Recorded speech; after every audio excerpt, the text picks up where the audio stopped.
Boa noite. A gente fica um pouquinho nervoso antes de começar a falar. Então eu espero que a palestra eu consiga desenvolver com a ajuda do Espírito Santo aquilo que eu preparei para vocês. Deve estar boa porque a hora que eu estava apresentando para minha mulher, ela dormiu. Ela dormiu, é verdade. Então deve estar. Então, se alguém tiver o problema de insônia, eu acho que a palestra resolve. Então vamos lá. Meu nome é Vinícius, tenho 46 anos, sou casado com a Railda, sou pai da Sara. A gente é frequentador aqui da paróquia Santa Cândida. Faço parte da pastoral familiar. E interessante, né? Como o Espírito Santo conduziu para que essa palestra fosse no dia de hoje. Quando a gente estava conversando, a Roseli e o Ricardo, eles obrigam a gente, sabe? Não é assim, né? O Ricardo e a Roseli são coordenadores, mas eles obrigam a gente, não tem democracia lá não. E aí eles falaram assim, ó, todo mundo vai ter que falar alguma coisa. E aí eu falei, ó, me põe em maio. Eu nem sabia do que eu ia falar, eu não tinha pensado no tema. E aí eu falei, acho que comentei com a Roseli, eu falei, ó, vou falar sobre o inferno. Porque é uma coisa que não se fala. Quando, na sequência das palestras, quem veio aqui a última vez, o Ricardo apresentou sobre o Santo Sudário, que é a face da misericórdia de Deus. Né? Tudo que Jesus passou na cruz. Veio a Páscoa, no domingo seguinte, o domingo da misericórdia. Então, vocês vão ver que para fechar, para fazer a misericórdia, ela existe, mas Deus é infinita misericórdia e é infinita justiça. Então, para fechar o tema da misericórdia, tinha que vir o tema da justiça. Quando eu falei para a Roseli, eu falei, meu Deus, a gente meio que foi fazendo as coisas no atropelo, mas foi o Espírito Santo que conduziu isso, né? Então vamos lá. Inferno, uma verdade incômoda. É tão incômoda que eu pediria que todo mundo, a gente rezasse junto a oração da Augusta Rainha, para que o Espírito Santo regue os nossos corações, né? Para que floresça essa doutrina que é tão pouco falada nos nossos dias e que Nossa Senhora nos proteja com seus anjos, nos abençoe e que tudo corra bem durante essa palestra. Augusta Rainha do Céu, soberana mestra dos anjos, vós que desde o princípio recebestes de Deus o poder e a missão de esmagar a cabeça de Satanás, nós vô-lo pedimos humildemente, enviai vossas legiões celestes, para que sob vossas ordens e por vosso poder, elas persigam os demônios, combatendo-os por toda parte, reprimindo-lhes a insolência e lançando-os no abismo. Quem é como Deus? Ó Mãe de bondade e ternura, vós sereis sempre o nosso amor e a nossa esperança. Ó Mãe divina, enviai os santos anjos para nos defenderem e repelir para longe de nós o cruel inimigo. Santos anjos e arcanjos, defendei-nos e guardai-nos. Amém. Então, qual a necessidade de se falar sobre o inferno? O primeiro é que hoje em dia já não se fala sobre o inferno. E quando falam, acabei de conversar com o Sig, com a Vanusa, eu esqueci o nome do colega dele, Carvalho, que falaram que vieram de uma palestra onde se disse que o inferno não existe, que ele não é eterno.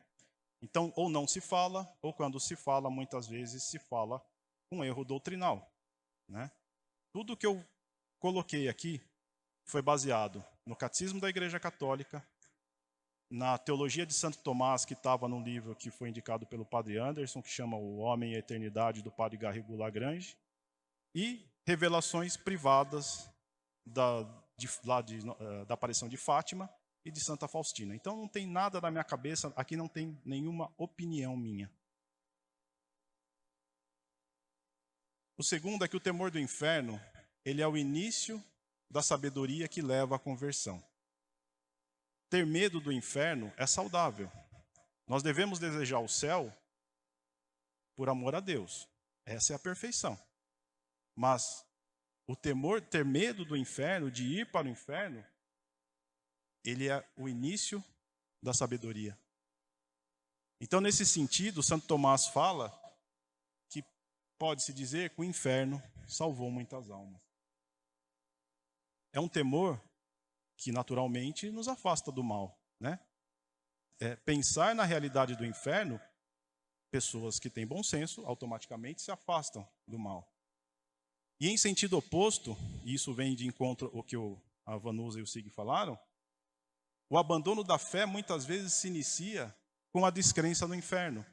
Porque quando a gente perde essa noção de uma justiça eterna, a gente começa a levar a vida do jeito que a gente quer.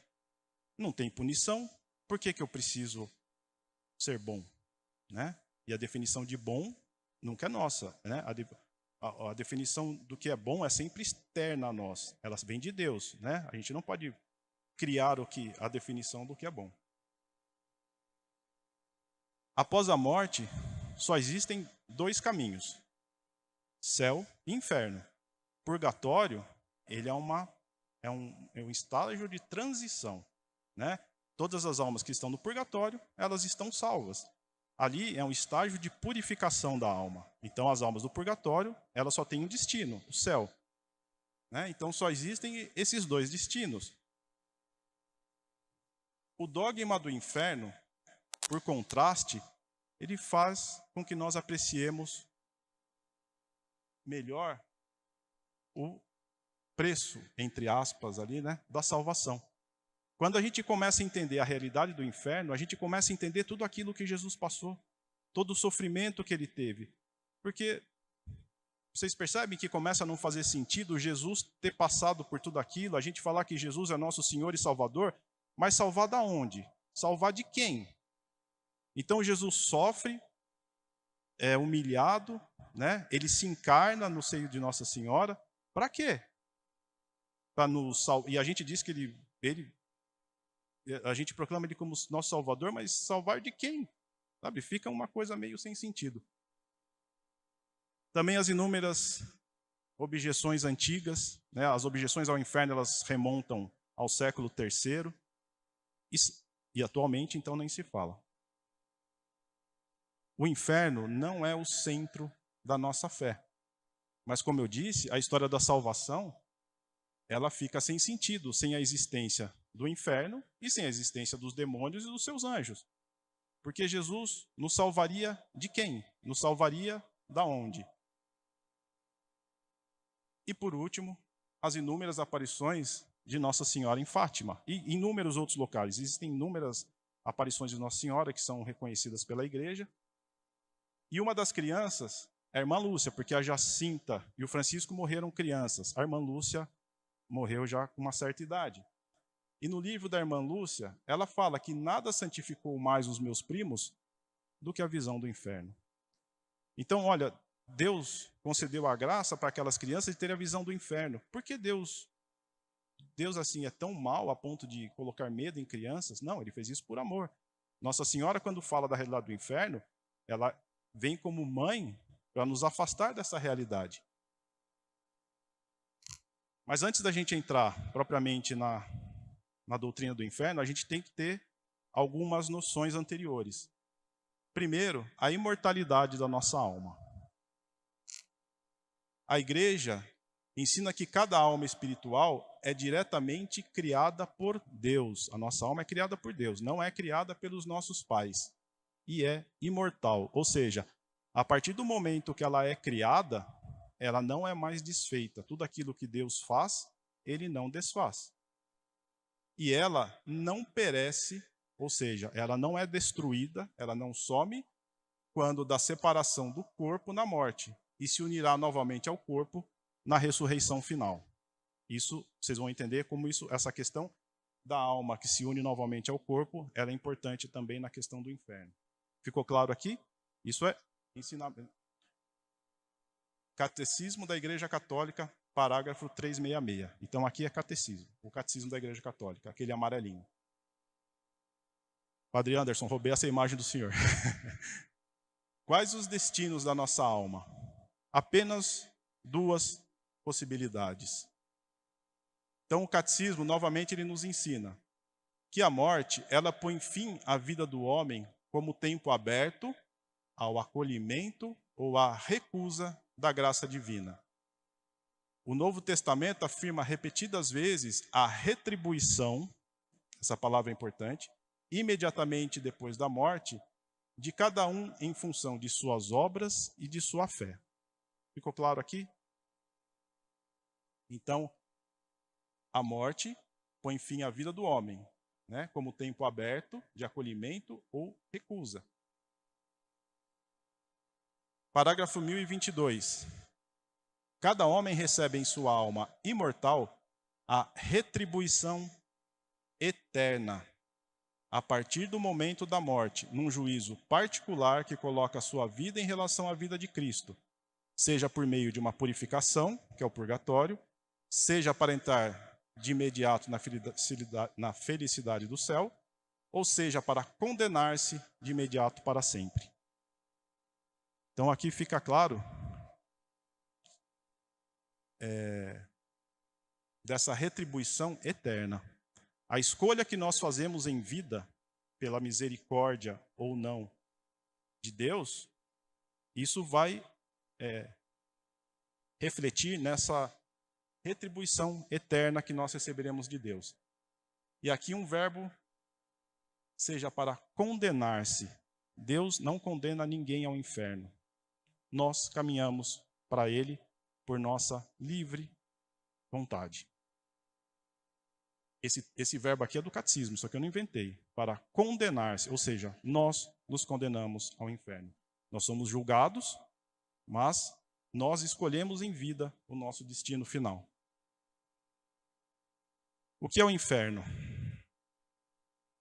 A gente pode até pensar que aquelas reuniões de família que tem aquele tio discutindo com outro tio se a rachadinha é pior que o mensalão, né? Aí fica aquelas brigas. Isso às vezes chega perto, essas reuniões de família. O inferno é o lugar da aplicação da justiça divina. O termo lugar, teologicamente, ele não é tão correto. Por quê? Porque o inferno ainda não é um lugar. O inferno é um estado de alma.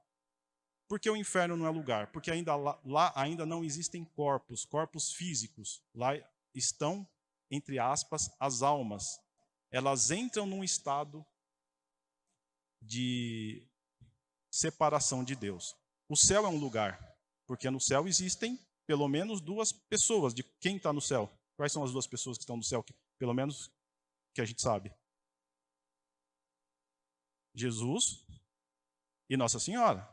Jesus, né, está no céu e Nossa Senhora foi assunta. O inferno, por enquanto, ele ainda não é um lugar. Ele será um lugar na ressurreição final dos corpos. Aí sim vai haver corpos e aí sim ele se tornará um lugar. Mas a gente vai usando o termo lugar. Então o catecismo ensina que o inferno é um estado de autoexclusão. Lembra do condenar-se? Então, autoexclusão também nós nos excluímos, né, da comunhão definitiva com Deus e com os bem-aventurados, com os santos. É a geena, é o fogo que não se apaga, reservado aos que recusam até o fim de sua vida crer e converter-se. Porque não basta apenas crer, é necessário também que haja a conversão. Então ele está reservado aos que se recusam até o fim, ou seja, no momento da morte. Vejam que tudo isso é catecismo, hein? O ensinamento da igreja afirma a existência e a eternidade do inferno, né? As almas dos que morrem em estado de pecado mortal, não em pecado venial, a alma vai passar pelo purgatório. Mas em pecado mortal, elas descem imediatamente após a morte aos infernos, onde sofrem as penas do inferno, o fogo eterno. A pena principal consiste na separação eterna de Deus.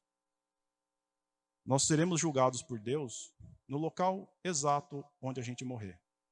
Seja no hospital, seja dentro de casa, seja atropelado na rua, num acidente de carro. Enquanto o nosso corpo ainda estiver esfriando, nós estaremos no nosso juízo pessoal, no nosso julgamento pessoal, face a face com Deus. E o nosso corpo nem vai ter esfriado ainda. E aqueles, então, eles descem imediatamente ao inferno, né? E a pena consiste na separação eterna de Deus. Esses termos do catecismo, eles falam assim, separação eterna de Deus. Aí você pega alguém um ateu, um agnóstico, que eu não vivo na igreja, eu já vivo afastado de Deus, qual a diferença? Porque são termos que não causam um impacto, né? Então a gente vai ver mais para frente no que consiste essa separação eterna de Deus. Deus criou o inferno? Não. Mas Deus não criou tudo? Deus criou ou não criou tudo? Então ele criou o inferno? Não. Então, quase tudo. O inferno é uma criação do demônio, de Satanás. Quando o inferno é criado, os anjos, eles foram, assim como nós, os anjos foram criados por Deus. Todos os anjos foram criados bons. Mas eles não foram criados vendo Deus face a face, tendo a visão beatífica de Deus. Por quê? A visão beatífica de Deus, ela não nos permite escolha. Deus é tão belo, é tão maravilhoso, que não haveria liberdade da nossa face em escolher a Deus.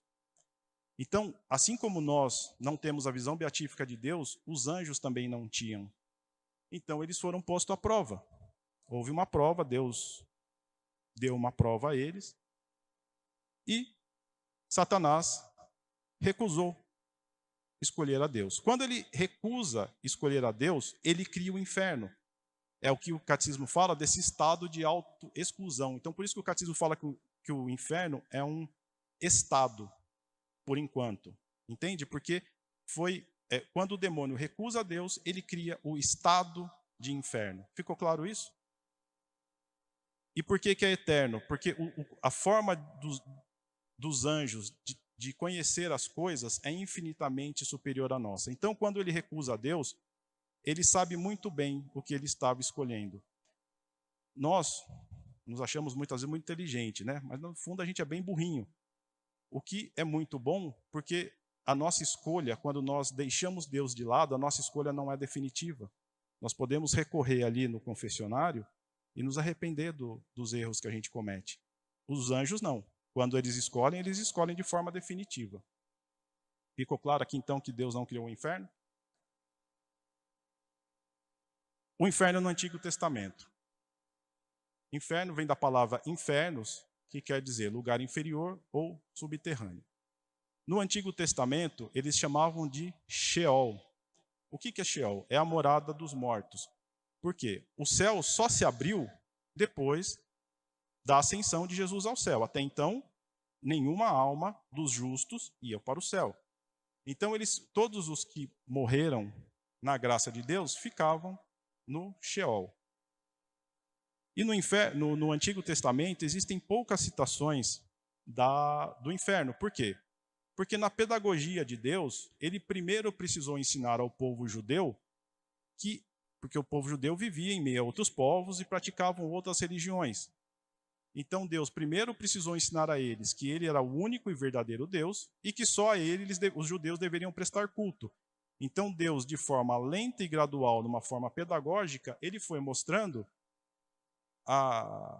primeiro que ele era o único e verdadeiro Deus, e aí lentamente ele vai desenvolvendo a ideia do inferno. Então aqui algumas passagens do Antigo Testamento.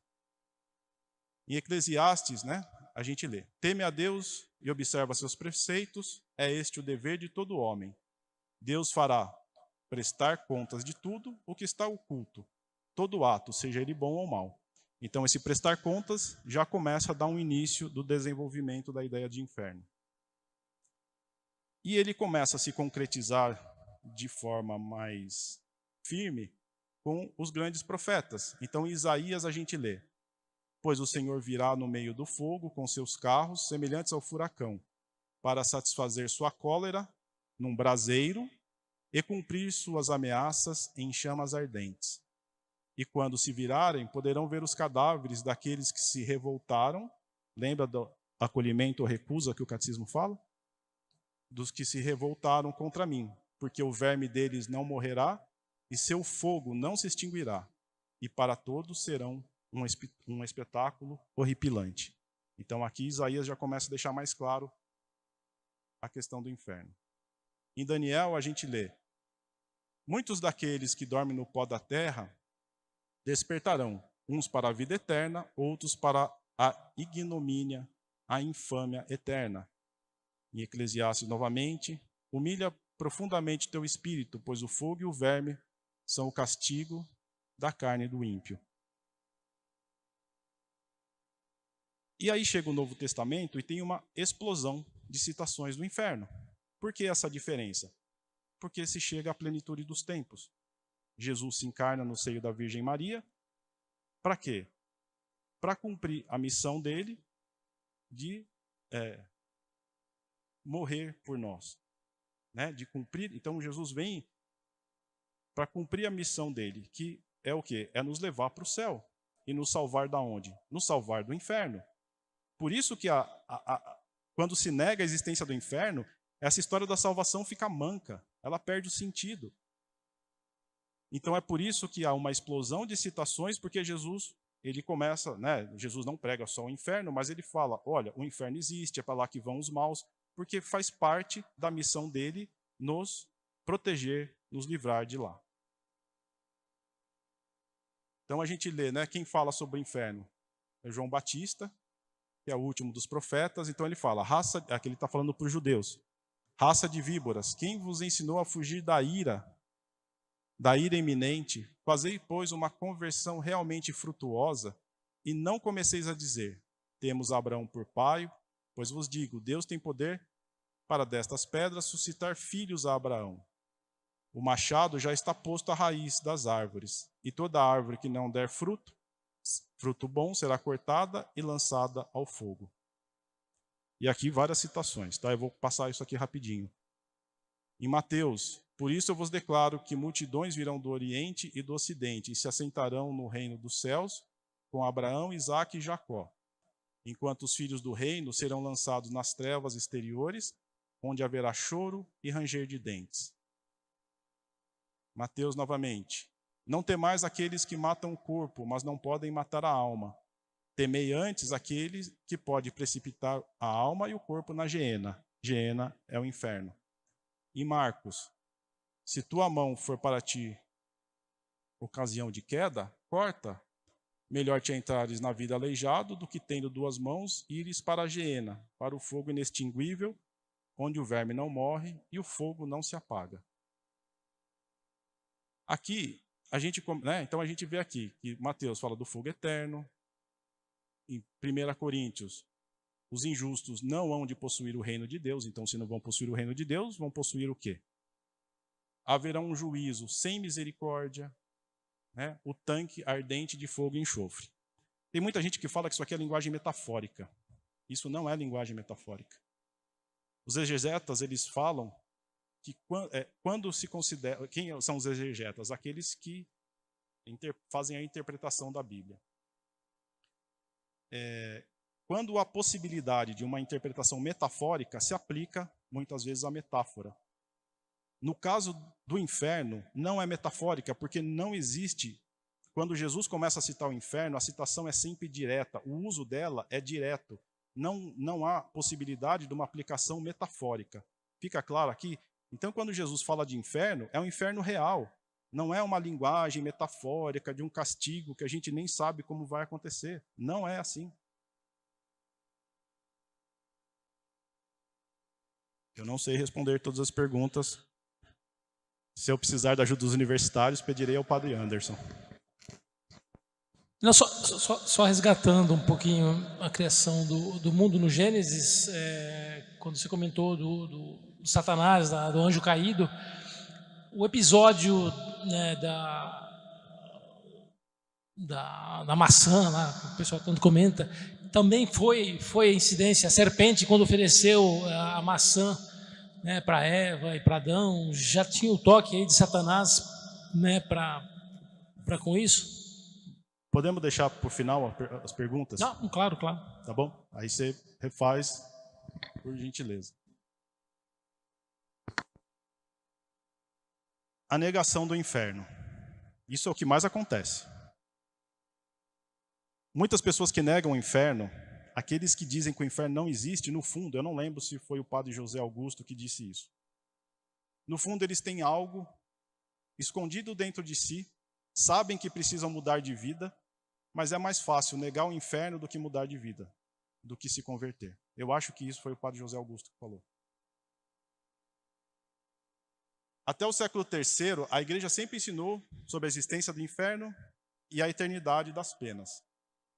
Aí vem esse personagem, Orígenes, que cria a heresia do origenismo, e eles começam a negar a eternidade, não a existência do inferno, mas a eternidade. A igreja levou 200 anos para dar a palavra final. Então, quando fala que a igreja quer ter o poderzinho, um poder vazio, para dominar as pessoas, vejam o cuidado que a igreja tem para levar 200 anos para contradizer uma heresia. Mais recentemente, o Papa Leão XIII, em 1884, e o Papa Pio XI, em 1937, eles alertaram contra as sociedades filosóficas do século XVIII e século XIX como inimigas da Igreja, nas encíclicas Humanum Genus e Divinis Redemptoris. Anotem o nome, leiam essas encíclicas para vocês saberem exatamente do que está sendo dito. Por quê? Porque essas sociedades filosóficas, isso é uma frase da encíclica Humanum Genus, ela diz: não mais fazendo qualquer segredo de seus propósitos, eles estão agora abruptamente levantando-se contra o próprio Deus. Eles estão planejando a destruição da Santa Igreja, publicamente e abertamente. Por que essas sociedades filosóficas são, né, os papas nos alertam contra elas?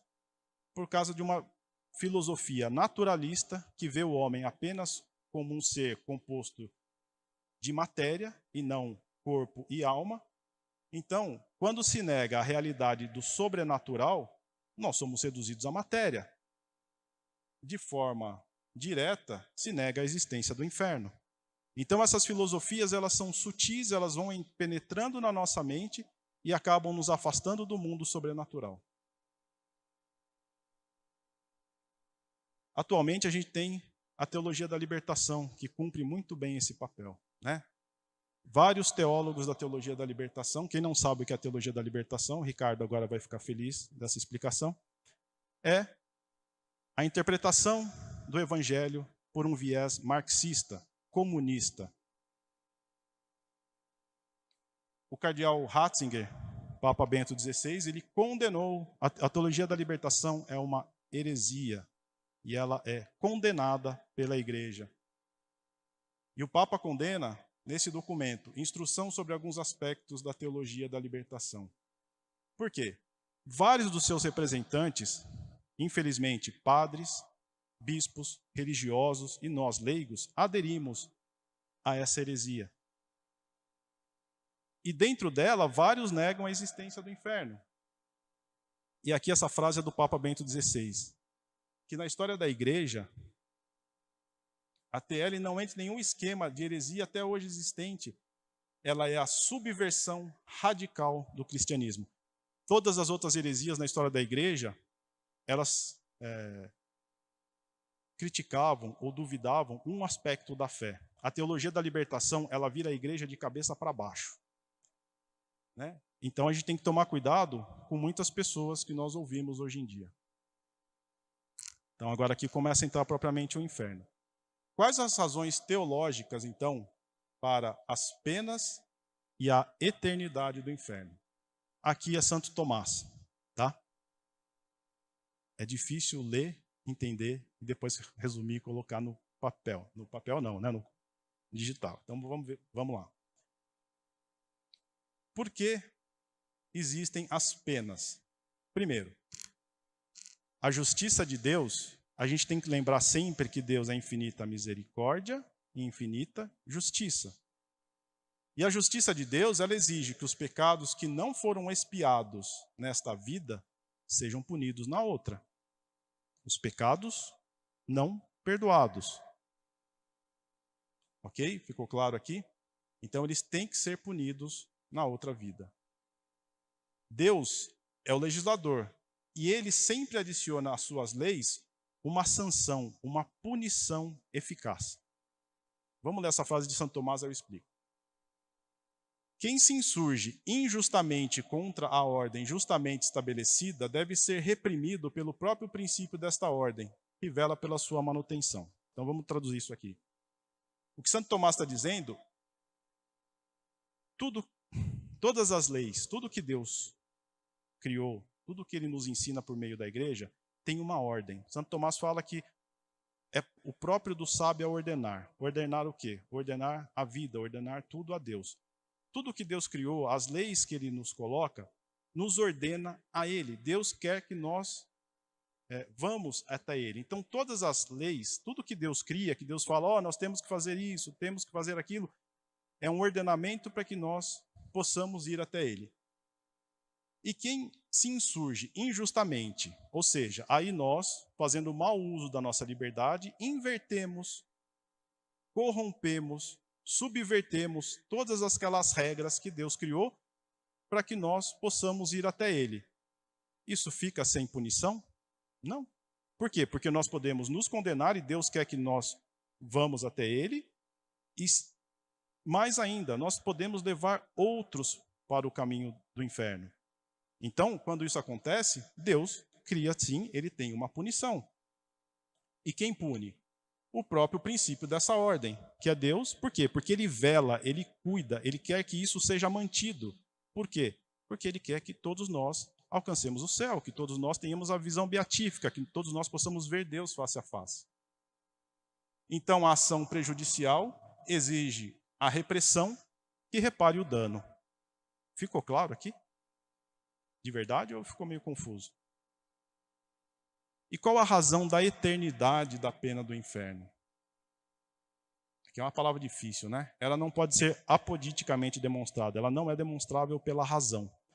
Mas Santo Tomás diz que existem inúmeras razões de conveniência para que sejam assim. Por que ela não é demonstrável pela razão? Porque é um mistério de justiça, Deus é infinita justiça, que é consequência do mistério da iniquidade, que é o mistério do mal. E o mistério do mal, por si só, ele é obscuro. Tem um filósofo inglês, eu gosto muito dele, que ele chama Chesterton. E ele diz que quando se usa a palavra mistério, não é mistério porque não é possível tocá-lo. Mas é mistério porque por mais que se toque, ele não tem fim. Ficou claro isso? Então, a gente entende mistério não como é algo obscuro que não é possível entender. Não, é possível entender, mas por mais que você entenda, ele não tem fim. Então, não é possível demonstrar pelo uso da razão, mas há razões de conveniência para que sejam assim. E isso é Santo Tomás. O inferno, ele é a consequência da impenitência final. Aqui é uma frase do filme do Gladiador. Quem assistiu o filme Gladiador sabe que no finalzinho do filme aparece lá: aquilo que fazemos em vida ecoa pela eternidade. Por quê? Aquilo que nós escolhemos, aquilo que nós fazemos para nós ou fazemos para os outros, ele vai ecoar pela eternidade, quer seja do lado bom, quer seja do lado ruim. E a primeira razão, então, para a eternidade das penas. Então, Santo Tomás, né, ela não é demonstrada pela razão, mas existem razões para que elas existam. Então, a primeira, todo pecado merece uma pena. Por quê? Porque ela inverte uma ordem justamente estabelecida. Lembra que tudo que Deus criou, ele criou para que nós possamos ir até ele. Quando essa ordem ela é subvertida, ela merece uma pena. Quando nós morremos em pecado mortal, faz com que haja a permanência da desordem. Ficou claro aqui? Quando nós morremos em pecado mortal, ou seja, nós subvertemos aquela ordem que Deus criou, não buscamos a reconciliação com Deus antes da nossa morte, vai existir a permanência da desordem, então vai existir a permanência da pena. É por isso que é o grande risco de se morrer em pecado mortal. Porque morremos na inimizade de Deus, essa desordem vai permanecer, então a pena vai permanecer por toda a eternidade. E por que a desordem ela se torna irreparável? Porque o princípio vital da ordem, ele é destruído. Eu vou explicar isso aqui. O pecado mortal não confessado, ele afasta o homem de Deus, Deus que é o nosso princípio vital e vida. Então nós perdemos a graça divina. Quando nós morremos em pecado mortal, nós subvertemos essa ordem que Deus criou e nós destruímos o princípio vital da ordem é destruído. Quem é destruído aqui? Deus. Nós não destruímos Deus, mas nós destruímos a amizade, a comunhão que nós temos com Ele. Deu para entender? Então, quando nós morremos em pecado mortal, o princípio vital da ordem é destruído. Nós destruímos a comunhão que nós temos com Deus. E Deus é nosso princípio vital e vida. Então, perdemos a graça, a desordem se torna irreparável, a pena se torna eterna. Ficou claro? A segunda razão. O pecado mortal, ele é uma ofensa a Deus. A dignidade de Deus é infinita. Portanto, a ofensa é infinita. O pecado mortal, no pecado mortal, o pecador prefere um bem finito. Preferido o que é um bem finito? Um bem material, um bem que se acaba, né? Uma pessoa, um prazer que não é recomendado. Enfim, qualquer situação, um roubo, não importa. Nós preferimos um bem finito a Deus. Então, com o pecado mortal, nós negamos a Deus a sua dignidade suprema. Por quê? Porque nós preferimos mais a nós mesmos em satisfazer as nossas necessidades que estão em desordem com aquilo que Deus nos pede. Então, nós preferimos mais a nós mesmos do que Deus. Aquela felicidade que só Deus vai poder nos proporcionar. E a dignidade suprema para Deus é amá-lo acima de todas as coisas. É não preferi-lo a um bem finito. A terceira razão. Esse negócio de um monte de razão aqui está parecendo a Railda dando... aqui em casa você não pode fazer isso, porque isso... Começa a aparecer aquelas razões que a mulher dá em casa, né? São várias razões. Você não pode fazer tal coisa. A terceira razão para a eternidade das penas. Deus é o supremo legislador. É Ele que cria as regras. Não concordo. Paciência. É Deus que cria. A gente pode discordar o quanto a gente quiser, mas é Ele que cria. Ele cria a regra. É o criador da regra. Ele é o juiz dos vivos e dos mortos. Então, toda transgressão da lei vai ter uma sanção, vai ter uma punição eficaz. Por quê? Porque quando a gente subverte a ordem, quando a gente coloca tudo em desordem, né, nós mudamos aquilo que Deus predestinou para nós, então Deus vai promover uma sanção eficaz. Por quê? Aqui é importante. Porque existe o risco, se essa pena não for aplicada, existe o risco do pecador permanecer na sua obstinação ao mal. É como o pai ou a mãe que diz para o filho, não faz isso que você vai levar uma chinelada, não faz isso, e nunca dá chinelada, ou nunca põe de castigo. O que vai acontecer? O filho vai continuar fazendo tudo aquilo que o pai e a mãe não querem que ele faça. Então, se essa sanção, se essa punição não for aplicada, o mal teria a última palavra. O demônio seria o vencedor. Não é possível que isso aconteça. Não é possível que a gente transgrida as regras e não aconteça nada. Seria triunfo do demônio, seria triunfo de Satanás. Isso Deus não permite. Então a eternidade do céu é a recompensa dos justos e a eternidade do inferno é o castigo dos injustos. São aqueles que permaneceram na obstinação do pecado mortal, que preferiram um bem finito a Deus. E aqui a gente lembra que a misericórdia e a justiça são infinitas, né? Então a recompensa do céu ou o castigo do inferno, eles são infinitos. Ficou claro essas três razões? Porque às vezes a gente começa a inventar, eu não concordo com Deus, porque isso, porque aquilo, a gente começa a inventar um monte de coisa, E Santo Tomás deixa bem claro aqui. Aqui é interessante, para a gente refletir na nossa vida pessoal, algumas objeções ao inferno. E aqui são feitas as objeções a Santo Tomás e ele as responde. Se a pena deve ser proporcional à falta cometida, e este pode ter curta duração, por que a pena deve ser eterna? Ou seja, eu sou casado com a Railda, eu vou lá no meu trabalho, eu me encanto por uma mulher, traio a Railda, putz, durou segundos. Beijei a mulher, fiz outras coisas, mas foi rápido.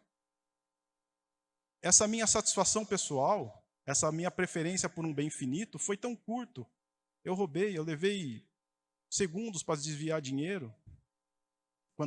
Quando se mata alguém com um tiro, é muito rápido. Por que a pena tem que ser eterna, se o pecado muitas vezes dura tão pouco? Porque a pena é proporcional não à duração ou ao tamanho do prazer proporcionado pelo pecado, mas à sua gravidade. A ofensa a Deus tem gravidade sem medida. Por isso que é importante, aqueles pecadinhos que ficam escondidos no nosso coração, que a gente tem vergonha de confessar ali, eles têm que ser confessados sob pena disso aqui. Ah, mas foi pequenininho. Eu não acho que é pecado, não somos nós que definimos o que é o que não é pecado.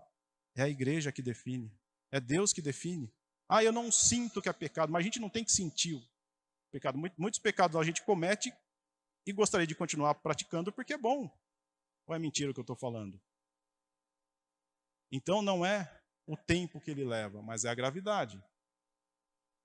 Por que Deus não destrói, não aniquila a alma que morreu em pecado mortal? A pessoa fez besteira, morreu em pecado mortal, é simples, destrói. Acaba. Santo Tomás responde, porque assim o pecador se livraria do justo juiz para sempre e não pagaria pelo mal cometido. E Deus teria que desfazer o que fez para existir para sempre. Seria aqui novamente o triunfo do mal. A pessoa vive aqui a vida que ela quer. Pense nos maiores genocidas da história. Eu vou começar de quem fez mais. Stalin. Porque a gente começa às vezes do Hitler, né? Stalin matou muito mais que o Hitler. Aqui não é dizendo que um é bonzinho ou o outro é menos mal. Não é esse julgamento de valor. Hitler, Mao Tse Tung, Fidel Castro, né? Imagine o tanto de vida que essas pessoas tiraram e no final das contas essa alma só seria destruída. Seria o triunfo do mal, porque eu poderia fazer aqui o mal que eu quisesse e não aconteceria nada depois. Uma outra objeção seria que a eternidade da pena se opõe à infinita misericórdia. Então, uma pena eterna se oporia à infinita misericórdia de Deus. Santo Tomás novamente responde, a misericórdia é sem limites, sem dúvida. Nós vimos o domingo da misericórdia, passamos pela Páscoa, vimos a palestra do Ricardo sobre o Santo Sudário, tudo que Jesus, tudo que Deus foi capaz de fazer por nós e que ainda faz. Né? Mas a infinita misericórdia, ela é regrada pela sabedoria infinita de Deus. E não se estende, a misericórdia, ela não se estende aos que rejeitaram em vida. Lembra do catecismo lá que eu falei? Enquanto nós estamos aqui, é o tempo aberto à recusa ou ao acolhimento da graça de Deus. A justiça de Deus só é exercida em último caso. É quando existe a rejeição da misericórdia. Lembram do bom ladrão? A misericórdia de Deus, enquanto o nosso coração está batendo, nós podemos recorrer a ela a todo momento. Mas a partir do momento que nós morremos nessa recusa à misericórdia de Deus, aí sim a justiça será exercida. Vamos fazer pensem que vocês estão num tribunal, para isso ficar claro. Deus é a misericórdia. Ele é o nosso advogado. Eu não sei se todos assistiram aqui o filme O Alto da Compadecida. Aquilo ali, só aquela imagenzinha que está lá Nossa Senhora, está o demônio, vamos usar vamos usar aquela imagem ali, fica mais fácil. sem dúvida, a face da misericórdia de Deus é a Nossa Senhora. Ela é a nossa advogada. Ou podemos pensar em Jesus como a nossa advogada. Deus é misericórdia, é o advogado, mas também é justiça, ele é o juiz. Se nós recusarmos a misericórdia, nós vamos ficar no tribunal com o promotor, que é Satanás. Vamos ficar nós, vai ficar, eu não, né? Não vou falar eu não. Vai ficar alguém com o juiz e o promotor, não chamando o promotor aqui de demônio, tá? Mas só para fazer analogia. Então, quando nós morremos e não acolhemos a misericórdia de Deus, é assim que seremos julgados, sem um advogado, sem a misericórdia de Deus. Qualquer pessoa de bom sentido, de bom senso, acho que não vai escolher isso, né? Uma outra objeção. A eternidade da pena seria um mal em si mesma, e por isso Deus não pode desejá-la. Bom, Santo Tomás responde de novo, que a danação eterna, a perdição eterna dos maus, ela é útil para a correção daqueles que estão aqui na igreja. Por quê?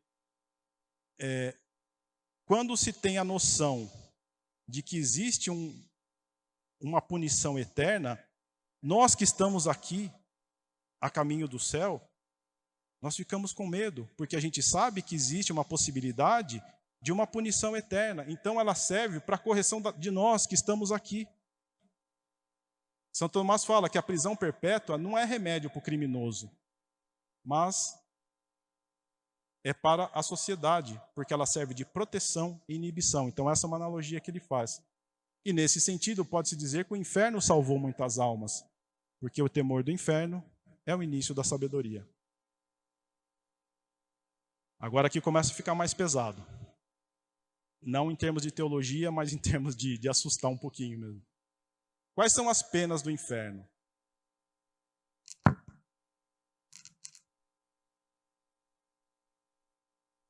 Existe a pena de dano, que é a privação de Deus, e a pena dos sentidos.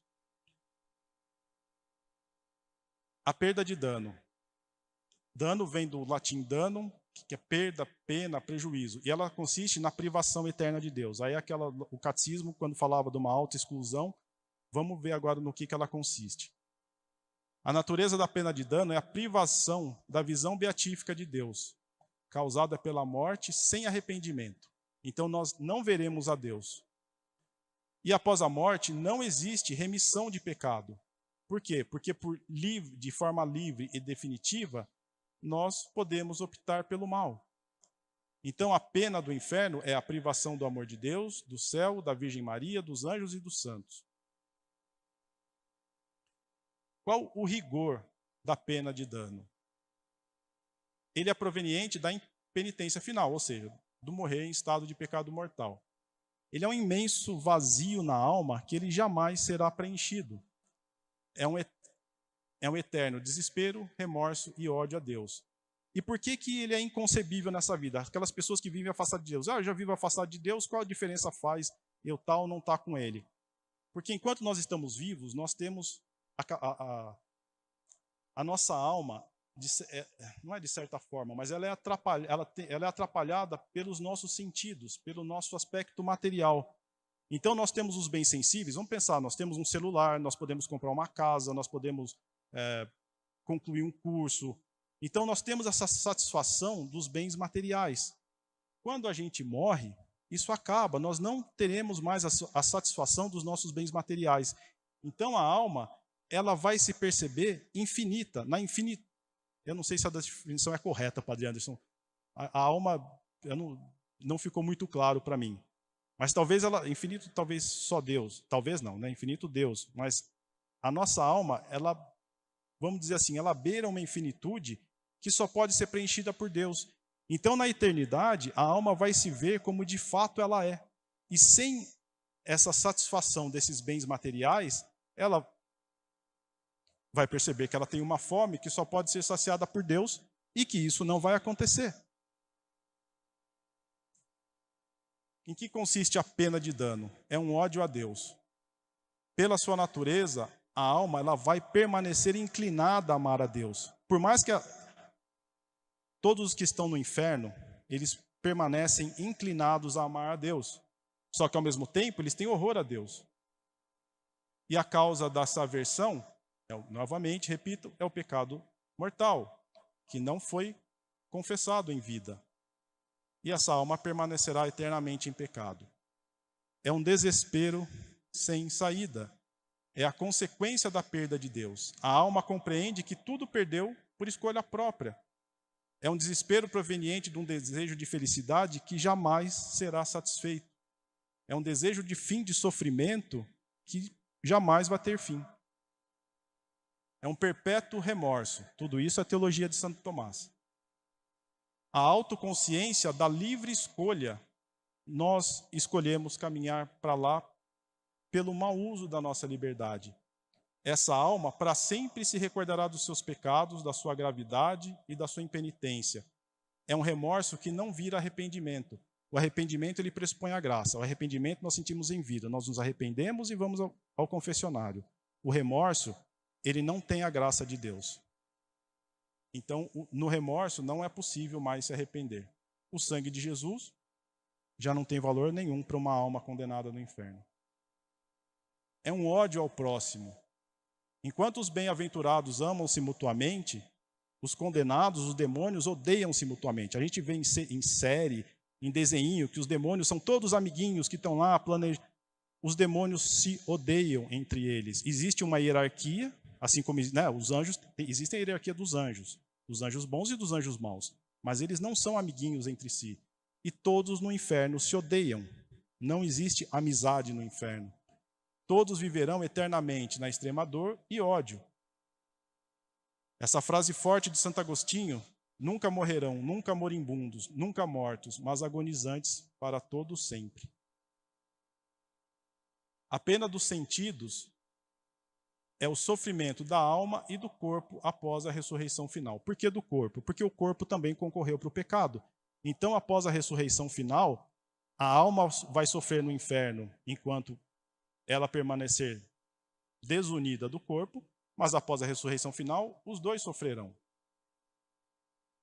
Então, o pecado mortal tem dupla pena: a privação de Deus, que é a pena de dano, e a pena dos sentidos, que é a aflição. E o que consiste essa pena dos sentidos? Então, existe a pena de dano e agora a pena dos sentidos. É uma prisão tenebrosa num lago de fogo, onde há choro e ranger de dentes. É uma pena secundária. É um fogo real. Santo Tomás fala que o fogo que vai queimar a alma e vai queimar o corpo é um fogo real. É esse fogo que a gente conhece mesmo. Não é um fogo imaginário. Mas como é que ele age sobre a alma? Por permissão, e Deus faz o que ele quer. Mas como é que o corpo sofre e não vai ser consumido pelo fogo? Porque quando os corpos ressuscitarem, tem o que se chama de incorruptibilidade dos corpos. Então eles sofrerão a pena da queimadura sem serem destruídos. No inferno também há a desigualdade das penas. Então aquelas penas que foram diferentes em gravidade e em número, elas serão diferentes no rigor. Mas aqui, só para a gente não relaxar, a menor pena é imensamente maior que os sofrimentos desse mundo. Agora aqui a gente vai ver as revelações privadas. Então a gente vai ver que na aparição de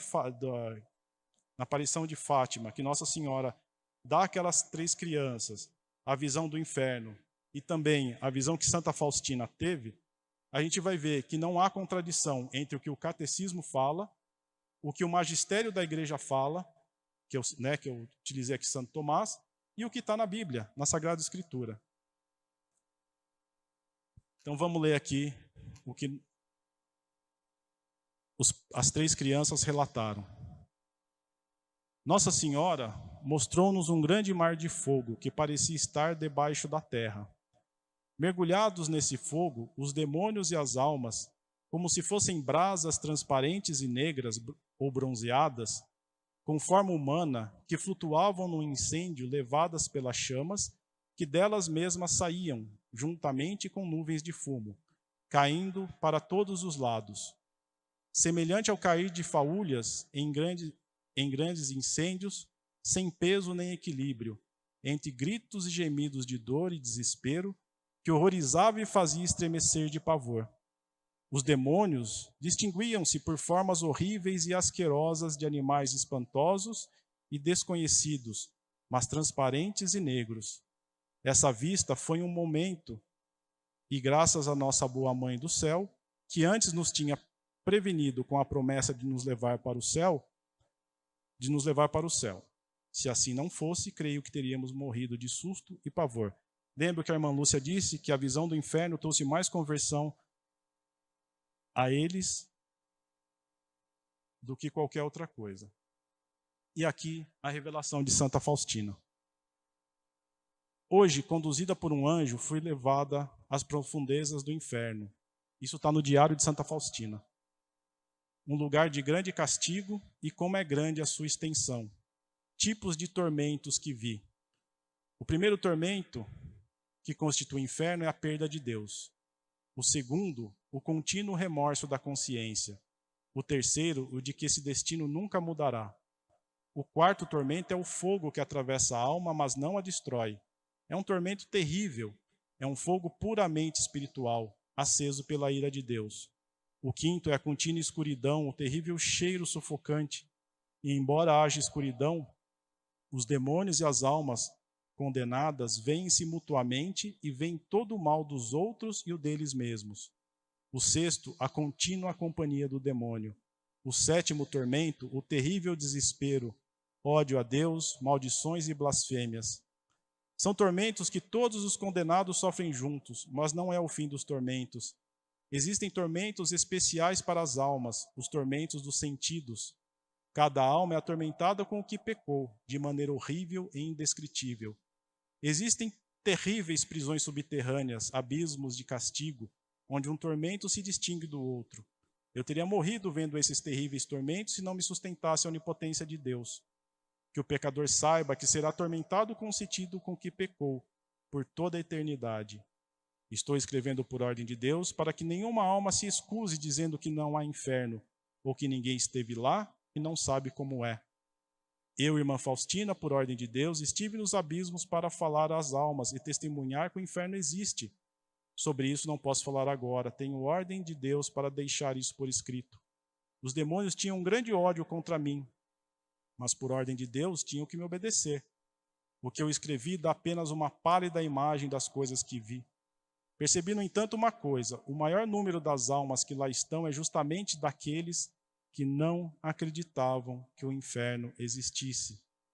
Quando voltei a mim, não podia me refazer do terror de ver como as almas sofrem ali terrivelmente, e por isso rezo com mais fervor ainda pela conversão dos pecadores. Incessantemente peço a misericórdia de Deus para eles. Ó meu Jesus, prefiro agonizar até o fim do mundo, nos maiores suplícios, a ter que vos ofender com o menor pecado que seja. A gente vê que isso aqui, ele funde a teologia, o magistério da igreja, o catecismo e a Bíblia. Estamos predestinados ao inferno? Não, né? Nós somos predestinados ao céu. Em Filipenses, nós lemos: mas nós somos cidadãos do céu e estamos esperando ansiosamente o nosso Salvador. Jesus nos convida o tempo todo ao céu. Credes em Deus, crede também em mim. Na casa do meu Pai há muitas moradas. Se assim não fosse, eu vos teria dito. Mas Jesus também nos adverte. E por que ele nos adverte? Porque existe o inferno. Senhor, é verdade que são poucos os que serão salvos? Ele respondeu: esforçai-vos por entrar pela porta estreita, pois eu vos digo que muitos tentarão e não conseguirão. Então ele pergunta: são poucos ou são muitos que são salvos? Jesus não responde se são poucos ou muitos. Por quê? Se ele fala que é muito, a gente relaxa. Se ele fala que é pouco, a gente desanima. Então ele fala: se esforcem, entrem pela porta estreita. Muitos tentarão entrar e não conseguirão. Quantos são muitos? Não sei, Deus nos criou e nos quer com ele. 2, talvez para Deus seja muito. Milhões, não dá para saber quanto ele se refere a muitos. Recorramos sempre aos sacramentos, principalmente ao sacramento da confissão. É ali que a misericórdia de Deus, que o sangue de Jesus derramado por nós na cruz, que nós vivemos na Páscoa, que nós vimos na palestra do Ricardo, que Santa Faustina proclama no domingo seguinte à Páscoa, é no sacramento da confissão, da reconciliação, é ali no confessionário que nós obtemos a graça da misericórdia de Deus. Eu queria, mas acho que o tempo já está meio adiantado. São João Paulo II, nessa exortação apostólica, ele diz que alguns, por exemplo, tendem a substituir as posições exageradas do passado por outros exageros. Assim, a atitude de ver o pecado em toda parte, passa a não vislumbrar o pecado em parte alguma, que é o que nós vivemos hoje. Se antes se via pecado em tudo, hoje ninguém mais vê pecado em nada, é um oba-oba. Passa-se do exagerado temor das penas eternas a uma pregação de um amor de Deus que excluiria toda e qualquer pena merecida pelo pecado. Ou seja, se antes se falava que tudo levava para o inferno, agora é uma pregação de uma misericórdia divina de um Deus bonachão, que você faz o que quer, vive do jeito que quer e não te acontece nada. Isso não é verdade, que o inferno tem um teólogo que ele falou, que é um teólogo bem conhecido da teologia da libertação. Ele estava dando entrevista para o Marcelo Taz, e ele diz, isso está no vídeo, que o demônio, a função do demônio foi vir à terra, tentar Jó, ele fez o que ele fez, tinha que tentar Jó, e ele voltou para o céu. Isso está dito no vídeo, está gravado, está no YouTube. Então a gente passa a pregar uma misericórdia de um Deus bonachão. Lembra o que Santo Tomás fala? A misericórdia é infinita, mas é regrada pela sabedoria. A gente precisa pensar nessa imagem aqui, né? A fila da Eucaristia cheia e da confissão vazia. Né? Santa Faustina fala, Jesus fala para Santa Faustina, quando te aproximas da Santa Confissão, deves saber que sou eu mesmo quem espera por ti no confessionário. Oculto-me apenas no sacerdote, mas eu mesmo atuo na alma. Aí, a miséria da alma se encontra com Deus da misericórdia. Diário de Santa Faustina. Recorramos sempre à Virgem Maria. Em Fátima, ela disse, vistes o inferno, para onde vão as almas dos pobres pecadores. Para salvar, Deus quer estabelecer no mundo a devoção ao meu imaculado coração. E rezem o terço todos os dias. E nós, para onde a gente está indo? Quando o Padre Anderson estava fazendo a divulgação dessa palestra, várias vezes ele comentou para onde nós estamos caminhando. Então é importante que a gente faça uma revisão de vida. Que caminho eu estou buscando? Deus não deseja a nossa condenação. Deus é extremamente paciente, misericordioso. A misericórdia, a gente tem que pensar nesse termo infinito, ele é muito importante. A misericórdia de Deus é infinita. São Pedro diz que o Senhor não retarda o cumprimento de sua promessa, como alguns pensam, mas usa da paciência para convosco. Ele não quer que ninguém pereça. Ao contrário, quer que todos se arrependam. E o inferno, então, ele é a punição pela teimosia e má vontade daquele que se obstina no pecado e não se arrepende. Amém? E eu falei para vocês em nome do Pai, do Filho, do Espírito Santo. Amém.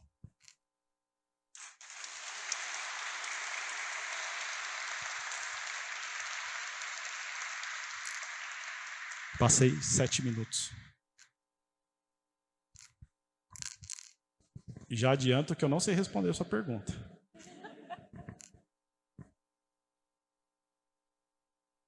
Não sou exegeta. Mas agora pergunte em voz alta para todos ouvirem para eu repetir isso.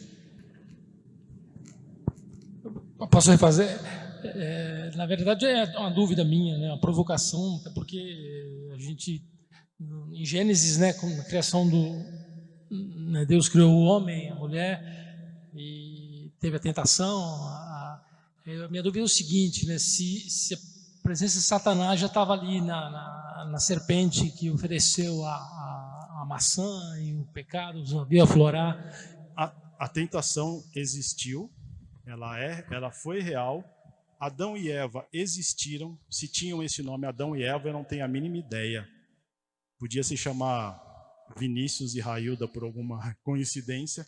Não faz diferença se o nome era Adão e Eva. Mas para nós existirmos, tem que ter havido o primeiro casal de ser humano. Tente cruzar qualquer outra espécie. Eu sou veterinário e não lembro agora, mas a mula, ela é cruzamento do cavalo com o jumento. E ela não produz descendentes. Teve de um tigre, tá falando do tigre com o leão, ele produziu o libre, que é isso. Então, só é possível que nós existamos com a existência do primeiro casal. Eles pecaram por óbvio de uma tentação. Satanás é real nesse caso. Agora, a figura da maçã, da serpente, aí o padre Anderson responde se ela é metafórica ou não. Eu me abstenho.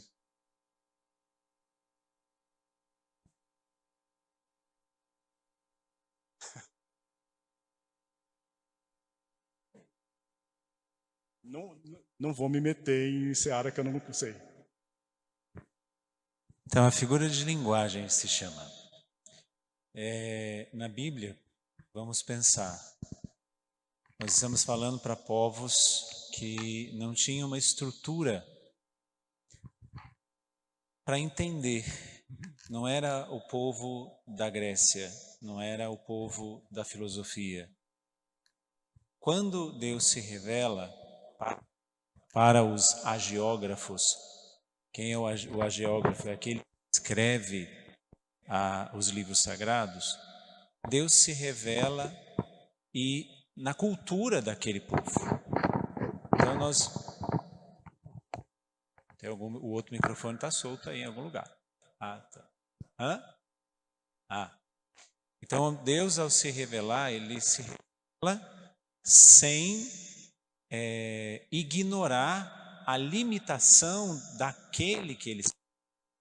Então é necessário que dentro disso a gente entenda que existem figuras de linguagem, principalmente no livro do Gênesis, que traz várias figuras de linguagem, né? E, por exemplo, é uma serpente, não é uma serpente, né? Mas se fala da astúcia da serpente, serpente que é sorrateira, serpente que tem veneno. Então, assim, é claro que é uma figura de linguagem para representar o autor do mal, né? Deus não cria o mal. Ao terminar sua criação, Deus viu que tudo era muito bom, mas tem o autor do mal. O autor do mal é aquele anjo que se rebela, como Vinícius bem disse. Então, este que se rebela, para que nós possamos entender a sua astúcia, o seu ser sorrateiro, o seu veneno, vamos dizer assim, se traz como uma figura de linguagem a serpente. Mas já era para falar do Satanás, claro.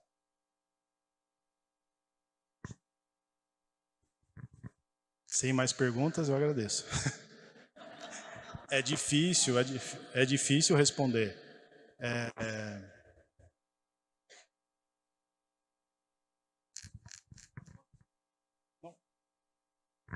Obrigado. Vinícius, o Sheol é muito falado no Velho Testamento.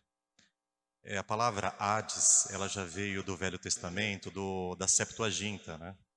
Hades e Sheol, eles têm uma equivalência. Segundo Scott Hahn, que é um ex-pastor protestante convertido ao catolicismo, segundo o seu estudo teológico, o Hades e o Sheol, que falam no Velho e no Novo Testamento, seriam equivalentes ao nosso purgatório. E uma das cartas de Pedro fala que Cristo desceu ao inferno, né, e pregou. Mas no meu entendimento teológico, Cristo não foi ao inferno final na condição de pregar ou buscar aqueles que estavam no inferno já condenados, não é inferno final. Scott Hahn, inclusive, cita isso. Ele fala, Cristo não foi no inferno final. E ele cita até, inclusive, a passagem de Lázaro, aonde é a única parábola que Cristo denomina uma pessoa, Lázaro e o rico, a qual dá a entender que os dois estão no mesmo nível, só que há uma divisão entre os bons e os maus, como se fossem realmente o nosso purgatório. Então, no Novo Testamento, a gente tem a impressão que quando há a palavra inferno, em Lucas, por exemplo, que há um problema de tradução, padre. E quando Cristo fala Gena, aí sim ele fala do fogo eterno, que é aquele a qual o catecismo fala que será o fogo final, quando todos os bons e maus ressuscitarem no seu próprio corpo, os bons vão para o céu definitivo, para a nova terra, e os maus vão para o inferno definitivo. Seria isso mesmo, essa visão, entre a Gena e o Hades ser comparável ao nosso purgatório? Ou a Gena, o Sheol e o Hades ser realmente o inferno final? Ficou claro? Eu vou dizer o que eu li no livro. Ficou claro a minha pergunta, padre? Eu vou dizer o que eu li no livro do padre Garrigou Lagrange. Ele distingue Sheol, ele diz que Sheol, ou limbo, era onde ficavam a alma daqueles antes da ascensão de Jesus ao céu. Aí não sei se as almas dos condenados iam imediatamente para o inferno. Agora, essa distinção no Novo Testamento de Geena e inferno, eu não sei responder. Sim.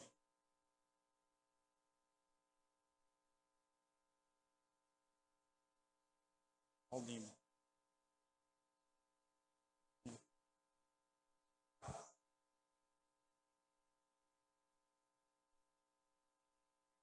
Então, a gente precisa todos entenderem a pergunta dele. Como é que é seu nome? Como é que é seu nome? Bem-vindo. A gente precisa entender a clareza de que a clareza da revelação, né? Então, o que diz o primeiro versículo da carta aos Hebreus. Deus falou por muito tempo com o seu povo por meio dos seus profetas, enfim. Neste tempo, na plenitude do tempo, ele falou por meio do seu Filho. Existe e aí nós rezamos todo sábado santo, no ofício das leituras, que é uma oração oficial da igreja, de um autor desconhecido, que quando Jesus morre na cruz, os primeiros que ele salva, é Adão e Eva. Então, é muito difícil conceber a ideia do inferno antes da cruz, antes da plenitude dos tempos, o inferno final, porque o juiz não tinha vindo ainda, o juiz não tinha se revelado ainda, e a nossa natureza humana não tinha ainda se divinizado com a encarnação do Verbo. Então, antes da encarnação de Jesus, não é concebível a ideia de inferno final. Mas o que acontece é uma questão de tradução. O que é a Geena, propriamente dito? É um buraco lá em Jerusalém, onde você queimava o lixo. Se jogava ali e queimava o lixo. Então, a imagem deles é o fogo que jamais se apaga. Então, essa é a Geena. E o Sheol, no caso, era o ambiente de purificação do fogo, da prata. É fogo também. Aliás, do ouro, da prata. É fogo também, mas é um fogo que purifica. Não é um fogo que destrói, que queima, mas é um fogo que purifica. Trazendo essa visão, então, o fogo que purifica é purgativa, de purificação e purgativa. O fogo que destrói sem destruir, é o inferno. Então, a dimensão que A clareza que eles tinham era esta. Mas a doutrina do purgatório é uma doutrina que só vem muito tempo depois em Macabeus, né? Tanto que na Bíblia, que não estão todos os livros bíblicos, não se tem como falar de purgatório, né? Porque se tira ali alguns livros, inclusive os livros de Macabeus, não se tem como falar de purgatório. Então a doutrina, principalmente para os irmãos que não aceitam a Bíblia católica com todos os livros, que não aceitam por quê? Porque não foram escritos em hebraico, não tem a doutrina do purgatório, mas tem o Sheol. Mas tem o Sheol e tem a Gêena. Então é uma questão de interpretação antes da plenitude dos tempos, né? E depois, não só de interpretação, mas de revelação com o Verbo encarnado. Então, é o Verbo encarnado que nos revela, é Jesus que nos revela a existência das três, digamos assim, né, dos três estágios da alma, céu, inferno e purgatório.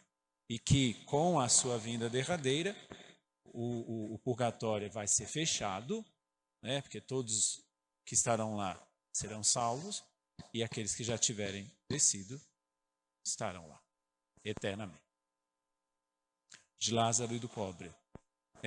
Da parábola do Lázaro e do pobre, da parábola não, quando Jesus diz, se te lembrares que alguém tem algo contra ti, antes de fazer a tua oferta, vai e reconcilia com teu irmão, antes de chegar ao juiz. Isso é purgatório.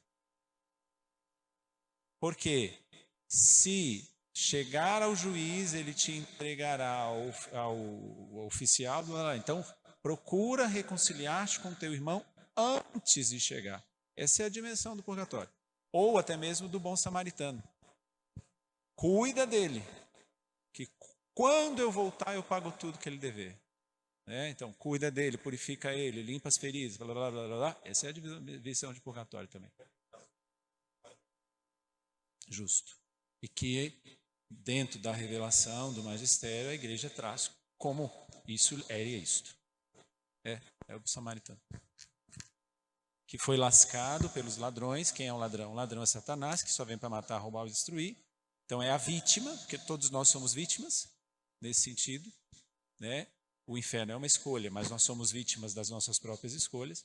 Mas então neste tempo, ele foi a vítima, então cuida dele. Ali é a visão clara ele veio a primeira vez e ele voltará. É o bom samaritano. Obrigado. Eu não sei responder essa. Obrigado. Mais alguma pergunta? Agradeço, sem mais perguntas.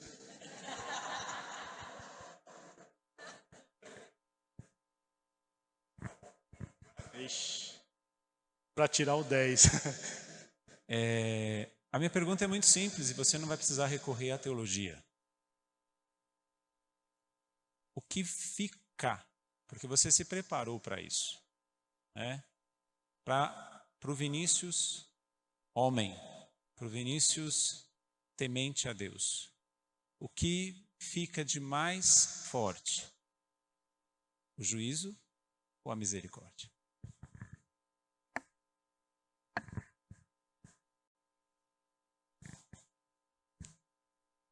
Difícil. De bate-pronto, a misericórdia. Sem dúvida.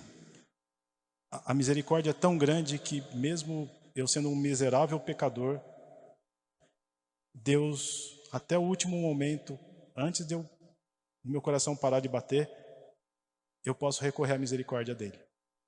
A justiça, ela é exercida em último caso.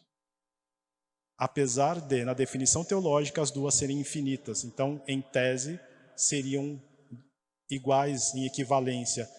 Mas penso que, para mim, na minha vida, a misericórdia fala muito mais alto.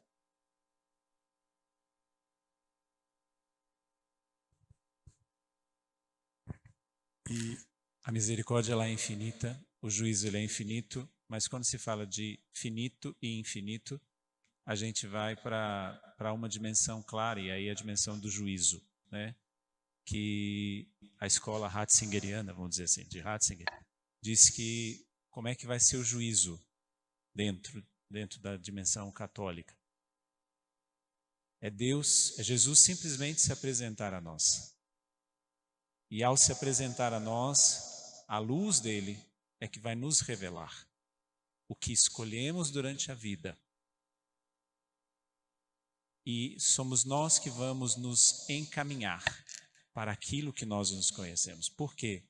Porque lá neste momento não vai haver sentimento, vai haver consciência. Então, eu livremente é que, vendo o que se revelou a mim ali, é que vou de um lado para o outro. Então, a misericórdia e o juízo são infinitos, mas sou eu é que vou dizer, realmente, foi isso que eu escolhi. Só quem nunca conheceu a Deus, e isso é impossível acontecer. Eu vou fazer Porque o céu e o inferno, nós somos destinados ao céu, mas o inferno é sempre uma escolha.